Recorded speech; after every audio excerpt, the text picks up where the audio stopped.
কি জিনিস এটা? আরে সোনার কলস! আল্লাহ, এতদিন পরে তুমি আমার দোয়া কবুল করেছো আল্লাহ। আল্লাহ, তোমার দরবারে হাজার হাজার শুকরিয়া আল্লাহ। একমাত্র সুযোগ, চল কলসটা নিয়ে চলে আসি। চল। কেউ আসছে মনে হচ্ছে। আমার সোনার কলস নিয়া। এই শব্দ করিস না, শব্দ করিস না। দাঁড়া, তোদের দেখছি। এই তো সোনার কলস। এই কে রে? আমার বাড়ির ভিতরে ঢুকলো? কার এত বড় সাহস? এই দাঁড়া দাঁড়া দাঁড়া, এই কেরা দাঁড়া, এই দাঁড়া দাঁড়া দাঁড়া। আমার বাড়ি তুই সীমানায় আসবি? কত বড় সাহস! হুজুর, আপনার কাছে একটা প্রশ্ন ছিল। কি প্রশ্ন? কখন দোয়া করলে দোয়া কবুল হয়?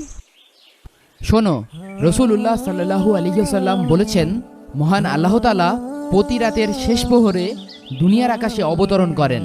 তিনি তখন বলেন, আছো কি কোনো আহ্বানকারী? আমি তার ডাকে সাড়া দিব। আছো কি কোনো প্রার্থনাকারী? তুমি যা চাও তোমাকে তাই দিব। আছো কি কোনো ক্ষমা প্রার্থনাকারী? আমি তোমাকে ক্ষমা করে দিব। হেই, চল আমাদের ওই কাজটা করে ফেলি। এই বিষয়ে হুজুরকে কিছু বলার দরকার নেই, চল। হ্যাঁ চল। এটা কি হলো?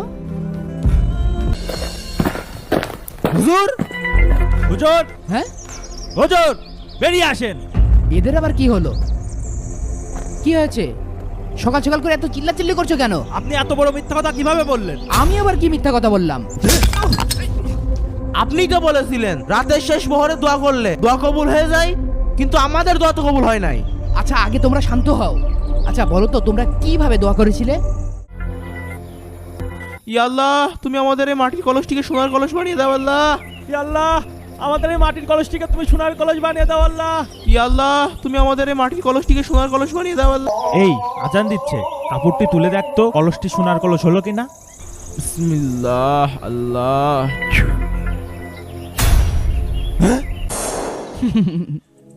তোমরা দুইজন আসলেই বোকা।